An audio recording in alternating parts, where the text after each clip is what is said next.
Élu, tu n'es pas tombé sur ce message par hasard. Le ciel a orchestré cet instant.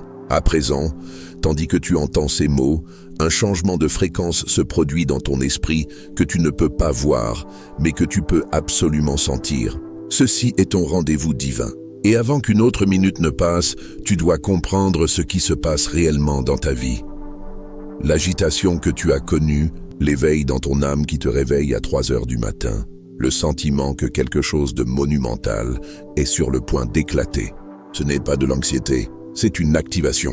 Le ciel écarte le voile, et tu es positionné pour quelque chose de si spécifique, de si précisément chronométré que chaque chose que tu as endurée a été une préparation pour cette saison exacte. Je sais que tu as questionné pourquoi le chemin a été si difficile. Je sais que tu t'es demandé si tu avais manqué ton virage, si tes meilleures années ont glissé entre tes doigts pendant que tu étais occupé à survivre. Mais voici ce que l'ennemi ne veut absolument pas que tu comprennes. Tes retards n'étaient pas des rejets, ils étaient une détention divine. Tu étais retenu parce que tu étais édifié, affiné dans des feux qui auraient détruit quiconque ne portait pas ce que tu portes. Il y a quelque chose d'encodé dans ton ADN spirituel qui te rend différent. Tu l'as toujours su, même quand tu ne pouvais pas le nommer. Tu vois des choses que d'autres manquent. Tu sens le poids de conversations qui n'ont même pas encore été prononcées. Tu entres dans des pièces et sens l'atmosphère avant que quiconque n'ait dit un mot. Ce n'est pas une coïncidence, c'est une consécration. Tu as été mis à part avant ton premier souffle, marqué pour une mission spécifique qui demandait une préparation spécifique. Pense à Esther un instant, une fille orpheline élevée dans l'obscurité, vivant dans un pays étranger sous le toit d'un autre. Rien dans ces circonstances ne criait « choisis », mais le ciel observait chaque instant, orchestrait chaque détail, la positionnant dans un palais pour un temps tel que celui-ci. Elle n'a pas auditionné pour le rôle, elle y a été placée. Et quand le moment est venu où son peuple a fait face à l'anéantissement et que tout dépendait de son courage, elle avait exactement ce dont elle avait besoin parce qu'elle avait été préparée dans les années cachées. Tu es dans ton moment, Esther. À présent, les portes du palais s'ouvrent, et je ne le dis pas métaphoriquement. Je parle de vraies portes, de vraies opportunités, de connexions divines qui ont été gardées en réserve dans le ciel jusqu'à ce timing précis. Mais voici ce que tu dois saisir. Tu n'as pas été amené au palais pour rester à l'aise. Tu as été positionné pour l'impact, pour l'intervention, pour un niveau d'influence qui exigera tout ce que tu as appris dans le désert. Certains d'entre vous en ce moment ressentent le poids de cela. Vous pensez, mais je suis fatigué. Je me bats depuis si longtemps. Je ne sais pas si j'ai ce qu'il faut pour une autre bataille. Écoute attentivement. L'épuisement que tu ressens n'est pas de la faiblesse. C'est la dernière étape avant la percée. Tu ne t'effondres pas, tu tombes en place. Il y a une différence entre s'effondrer et percer. Et ce que tu vis, c'est le son des vieilles structures qui s'écroulent pour que de nouvelles puissent être bâties sur les fondations que tu ne savais même pas que tu posais. J'ai été là où tu es. Je me suis assis dans le noir me demandant si Dieu avait oublié mon adresse. J'ai regardé d'autres être promus alors que je restais dans la même saison, faisant le même travail, ne voyant aucun fruit visible pour ma fidélité. Et juste au moment où je pensais avoir été définitivement oublié, le ciel a bougé. Pas graduellement. Brusquement. Des portes verrouillées depuis des années se sont ouvertes en un jour. Des relations qui semblaient impossibles se sont matérialisées de nulle part. Des ressources pour lesquelles je priais sont apparues sans que je les poursuive. Et alors j'ai compris, le timing n'était pas tardif. Il était exact. C'est là où tu es en ce moment. Timing exact. Tout ce qui donnait l'impression de prendre une éternité a en réalité pris exactement le temps qu'il devait prendre. Tu n'aurais pas pu gérer il y a 3 ans ce que tu es sur le point d'entreprendre aujourd'hui. La version de toi qui existait à l'époque n'était pas prête pour la responsabilité, la visibilité, la guerre spirituelle qui accompagne l'élévation. Mais tu es prêt maintenant. Tu as été forgé, testé, affiné. Tu as appris à adorer dans la cellule de prison comme Paul et Silas. Tu as appris à tenir debout quand tout en toi voulait fuir. Tu as appris que ta validation ne vient pas des applaudissements des gens, mais de l'approbation du ciel. Et maintenant, le changement. Tu le sens? Il n'arrive pas. Il est déjà là. L'atmosphère autour de ta vie change. Les conversations que tu essayais de forcer coulent soudain naturellement. La faveur que tu mendiais commence à reposer sur toi sans effort. Des gens qui n'avaient aucune raison de penser à toi te contactent soudain. Ce n'est pas de la chance, c'est la main de Dieu qui te positionne pour le prochain chapitre. Mais il y a quelque chose que tu dois comprendre sur cette saison, et j'ai besoin que tu l'entendes avec ton esprit, pas seulement avec tes oreilles. Avec une plus grande conscience vient une plus grande résistance. Au moment où tu commences à marcher dans cet éveil, au moment où tu commences à opérer dans l'autorité que tu étais toujours destiné à porter, l'enfer va le remarquer. L'ennemi s'est contenté de te laisser vivre petit, de te laisser douter de toi, de te laisser croire aux mensonges que tu es ordinaire. Mais à la seconde où tu commences à bouger comme l'élu que tu es, la guerre s'intensifie. Je ne te dis pas cela pour t'effrayer. Je te le dis pour te préparer, parce que les attaques que tu as connues récemment, les obstacles inattendus, les relations devenues soudain toxiques, les pressions financières venues de nulle part, ce ne sont pas des signes que tu es sur le mauvais chemin, ils sont la confirmation que tu es sur le bon. L'ennemi ne gaspille pas de munitions sur des gens qui ne sont pas une menace. Si tu es attaqué, c'est que tu es sur le point de pénétrer un territoire qu'il occupe, et il sait qu'il est sur le point de perdre du terrain. Joseph a compris cela. Jeté dans une fosse par ses propres frères, vendu comme esclave, faussement accusé et emprisonné. Chaque étape semblait être une défaite. Mais le ciel dirigeait chaque détail, le positionnant en Égypte pour une famine dont il ignorait même l'arrivée. Le palais ne l'a pas fait, la fosse l'a fait, la prison l'a fait. Les années d'être ignoré et sous-estimé ont bâti en lui quelque chose que le trône exigeait. Et quand son moment est venu, quand Pharaon l'a appelé, il n'était pas amer, il était prêt. Il avait la sagesse d'interpréter les rêves et le caractère pour gérer l'autorité sans en abuser. Tu as été dans ta saison de prison.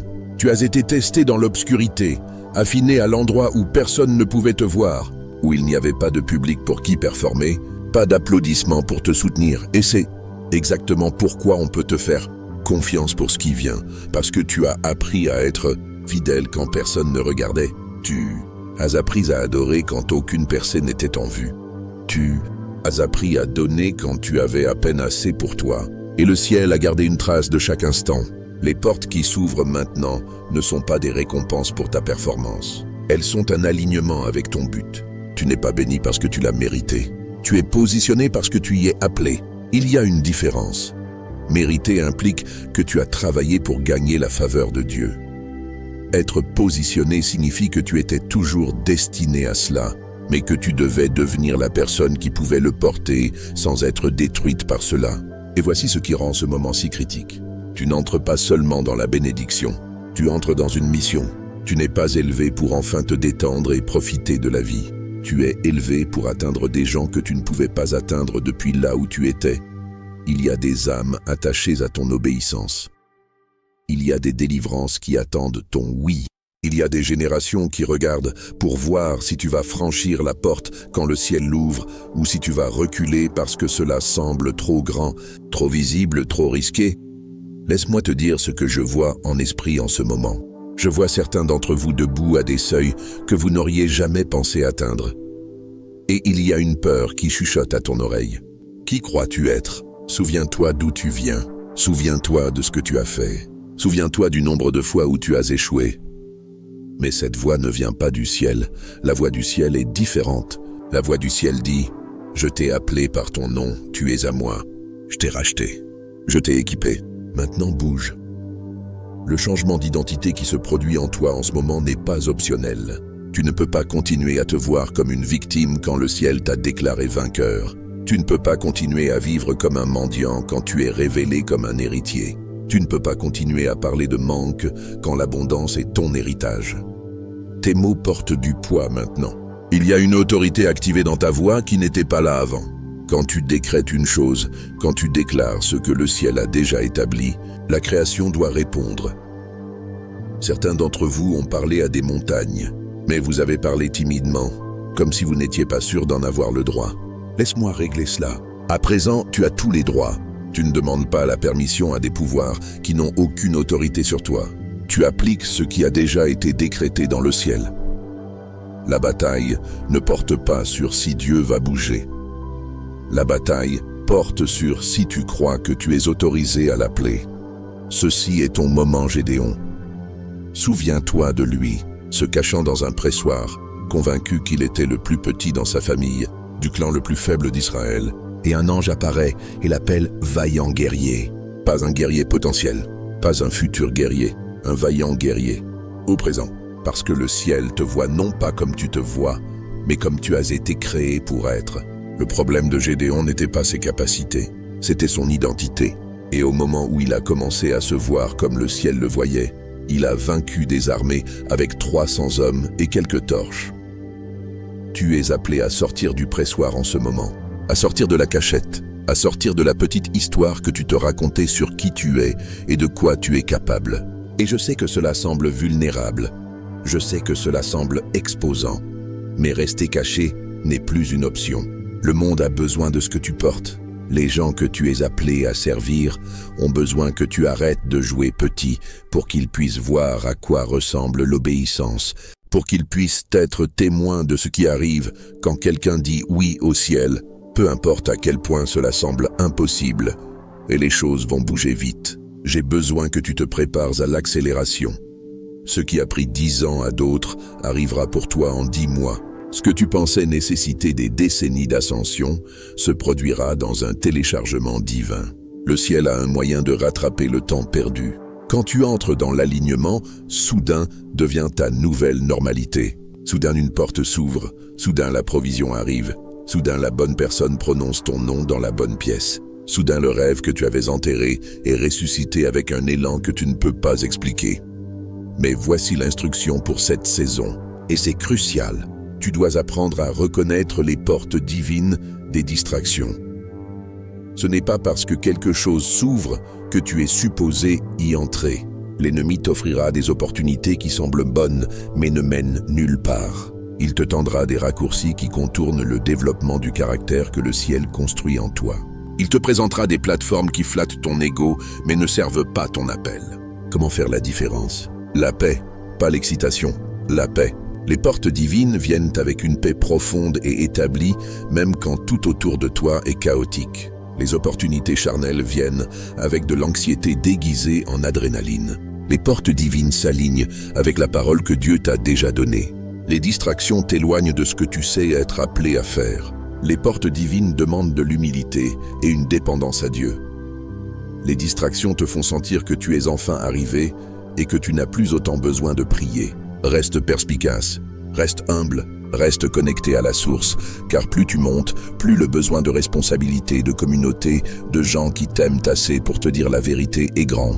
L'isolement n'est pas l'élévation. Si ta saison d'augmentation te pousse à te déconnecter des gens qui te connaissent, remets-la en question. La vraie promotion te rend plus généreux, pas plus méfiant, plus reconnaissant, pas plus ayant droit, plus dépendant de Dieu, pas plus indépendant. Et voici l'avertissement qui accompagne tout éveil. Ne laisse pas le succès te faire oublier la fosse. Ne laisse pas le confort te faire oublier le désert. Ne laisse pas l'abondance te faire oublier ce que tu ressentais quand tu ne savais pas d'où viendrait ton prochain repas. Car au moment où tu oublies, au moment où tu commences à croire que ton élévation était due à ton talent et non à la grâce de Dieu, tu commences le processus de disqualification. L'orgueil ne s'annonce pas avec une trompette. Il chuchote. Il te dit, tu as mérité cela, tu mérites cela, c'est toi qui as fait cela. Et lentement, subtilement, il te déconnecte de la source de ta force. Joseph s'en est souvenu. Même quand il se tenait comme second en commande sur l'Égypte, même quand ses frères se sont inclinés devant lui, exactement comme le rêve le lui avait montré, il n'a pas pris sa revanche. Il a vu la plus grande image. Vous aviez projeté de me faire du mal, Dieu l'a changé en bien. Cette perspective, cette capacité à voir la rédemption dans le rejet, la bénédiction dans la trahison, c'est la marque de quelqu'un qui a été véritablement éveillé à son but. Il ne vit plus pour une vengeance personnelle. Il vit pour un impact pour le royaume. C'est là que tu es appelé, pas seulement à être béni, mais à devenir une bénédiction. Pas seulement à vivre ta propre percée, mais à tenir la porte ouverte pour d'autres. Pas seulement à recevoir ta guérison, mais à porter l'onction pour guérir les autres. Tu n'es pas le point final de ce miracle. Tu es le centre de distribution. Ce que Dieu verse en toi est destiné à circuler à travers toi. Et cela change tout. Car maintenant, tu n'opères plus avec une mentalité de pénurie. Tu n'amasses pas tes percées. Tu ne protèges pas ton territoire. Inquiet que le succès de quelqu'un d'autre diminue le tien. Tu opères à partir du débordement, de l'abondance, d'une perspective du royaume qui comprend qu'il y a plus qu'assez pour tous ceux qui sont appelés à cette œuvre. Je vois certains d'entre vous entrer dans des pièces dont vous ne faisiez que rêver. Je vous vois avoir des conversations avec des gens qui peuvent changer toute votre trajectoire. Je suis témoin de portes qui s'ouvrent, sur lesquelles tu n'as même pas frappé parce que le ciel les a ouvertes de l'autre côté. Et c'est bouleversant. Une partie de toi ne peut toujours pas croire que c'est réel. Une partie de toi attend que l'autre chaussure tombe, que quelqu'un réalise qu'il a fait une erreur en te choisissant. Mais écoute-moi clairement, tu n'as pas été choisi par erreur. Tu as été choisi intentionnellement pour un but. Avant que tu ne sois formé dans le ventre de ta mère, avant ton premier souffle, avant ta première erreur, le ciel savait exactement ce que ce moment exigerait et t'a bâti spécifiquement pour cela. Tu n'es pas chanceux, tu es sélectionné. Tu n'es pas aléatoire, tu es intentionnel. Tu n'es pas ordinaire, tu es oint. Et la preuve apparaît déjà dans ta vie. Les signes sont apparus, n'est-ce pas? Les chiffres que tu vois sans cesse. Les écritures qui ne te quittent pas. Les rêves qui semblent plus réels que ta vie éveillée. Les confirmations venant de gens qui n'ont aucun moyen de savoir ce que Dieu t'a dit en privé. Ce n'est pas une coïncidence. C'est la façon du ciel de dire « Je suis avec toi, je bouge, continue ». Certains d'entre vous sont sur le point d'avoir des rencontres qui changent tout. Pas des rencontres d'église. Je parle de rendez-vous divins stratégiques où tu rencontres la personne qui a la clé que tu cherchais, où tu as la conversation qui ouvre la porte que tu ne pouvais pas forcer toi-même, où tu entres dans la pièce et où chacun là-bas avait besoin de ce que tu portes. Tu n'orchestreras pas ces moments. Tu seras simplement obéissant à te présenter là où Dieu te dit d'aller, à parler quand Dieu te dit de parler et à le regarder connecter les points d'une manière qui te laisse sans voix. Mais tu dois être prêt. Tu dois être préparé. Tu ne peux pas te présenter à ton rendez-vous divin en répétant encore tes blessures. Tu ne peux pas entrer dans ta percée en traînant encore ton passé derrière toi comme des chaînes. Il vient un moment où tu dois prendre une décision. Vais-je continuer à être défini par ce qui m'est arrivé? Ou vais-je être défini par ce que Dieu dit de moi? Vais-je continuer à vivre dans le rétroviseur? Ou vais-je fixer mes yeux sur là où je vais? Le changement exige de lâcher l'amertume, le manque de pardon, le besoin que chacun comprenne ton côté de l'histoire, le sentiment de droit qui dit que Dieu te doit parce que tu as souffert. Il ne te doit rien mais il t'aime, et ses plans pour toi sont bien meilleurs que tout ce que tu pourrais exiger ou négocier. Mais tu ne peux pas saisir ce qui vient avec les mains pleines de ce qui était. Tu dois relâcher, tu dois abandonner, tu dois faire confiance que ce qu'il te retire n'est rien comparé à ce qu'il t'apporte. Ceci est le réalignement sacré, la recalibration de ton identité, ton but, ta perspective. Tu es ramené dans l'alignement avec qui tu étais avant que le monde ne te dise qui tu devrais être, avant que les blessures ne te convainquent que tu étais brisé au-delà de toute réparation, avant que les échecs ne te fassent croire que tu étais disqualifié pour la grandeur. Le ciel restaure le plan original, le toi authentique, le toi appelé, le toi oint. Et je te le dis maintenant, la version de toi qui est sur le point d'émerger va choquer les gens qui pensaient te connaître.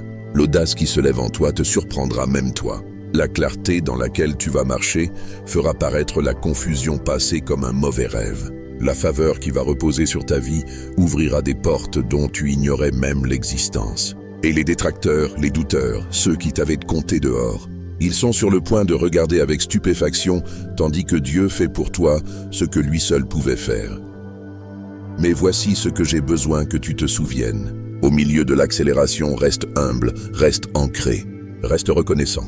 Au moment où tu commences à penser que tu es spécial à cause de ce que Dieu fait à travers toi, tu deviens inutile pour lui.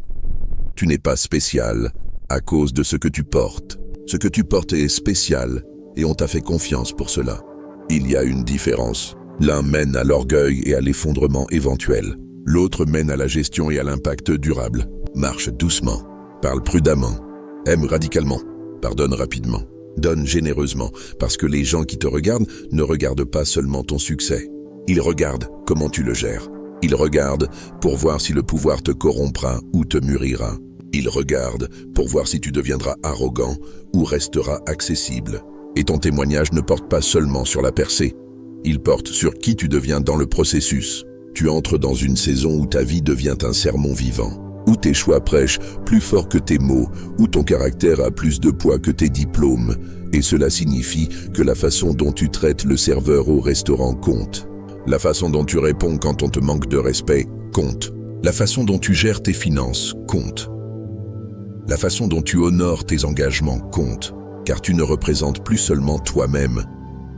Tu représentes le royaume et les gens regardent pour voir si ce Dieu que tu sers est réel ou juste une autre performance religieuse. Rends-le réel, rends-le tangible. Laisse-les voir Jésus dans la façon dont tu aimes les gens qui ne peuvent rien faire pour toi. Laisse-les voir la foi dans la façon dont tu tiens debout quand tout s'écroule.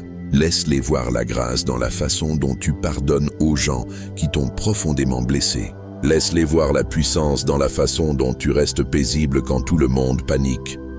C'est la preuve dont le monde a soif. Pas ta théologie, ton témoignage, pas tes mots, ta marche. Et alors que tu entres dans cela, que tu commences à opérer dans la plénitude de qui tu étais créé pour être, je veux que tu te souviennes de quelque chose qui te gardera ancré. Il ne s'agissait jamais de mériter l'amour de Dieu. Tu l'as déjà. Il ne s'agissait jamais d'être assez bien. Tu l'es déjà. Il s'agissait toujours de découvrir ce qui était déjà vrai, ce que le ciel a déclaré avant que tu aies eu la chance de te disqualifier. Tu es aimé complètement, inconditionnellement, éternellement. Tu es choisi, pas parce que tu es parfait, mais parce que tu es disposé. Tu es équipé, pas parce que tu as toutes les réponses, mais parce que tu connais celui qui les a.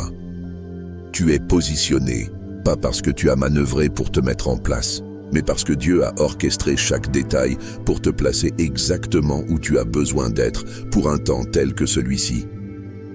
La résistance que tu ressens, c'est une confirmation.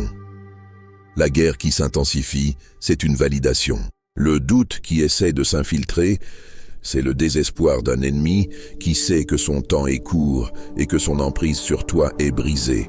Il ne peut pas arrêter ce que Dieu a commencé. Il peut seulement essayer de te convaincre que ce n'est pas réel. Mais tu sais mieux maintenant. Tu as trop vu, tu as trop vécu, tu as été transformé trop radicalement pour jamais retourner à croire la petite histoire. Alors voici ce que je déclare sur ta vie en ce moment. Et j'ai besoin que tu reçoives cela dans ton esprit. L'attente est terminée. La saison de préparation a servi son but. La porte est ouverte. Le chemin est clair. La mission est active. Et tout ce pourquoi tu as cru, prié, lutté, commence à se manifester dans le domaine physique. Pas parce que tu l'as forcé, parce qu'il est temps. Le temps du ciel, le temps du royaume.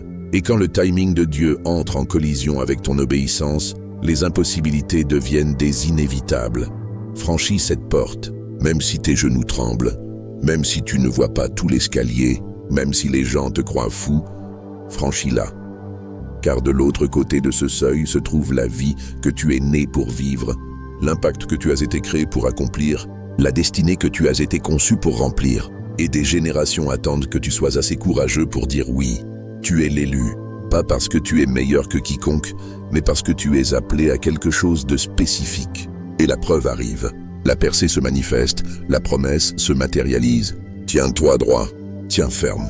Tiens-toi prêt, car ta saison d'activation divine n'approche pas. Elle est ici, en ce moment même. Et rien, absolument rien, ne sera plus jamais pareil. Maintenant, va marcher dans ton autorité. Vis dans ton identité, opère dans ton onction, et regarde le ciel bouger en ta faveur d'une manière qui ne laisse aucun doute. Ce fut toujours le plan de Dieu. Toujours le timing de Dieu, toujours la fidélité de Dieu. Tu as été envoyé par dessein. Tu portes un ADN divin. Et ceci est ton moment. Lève-toi et prends ta place.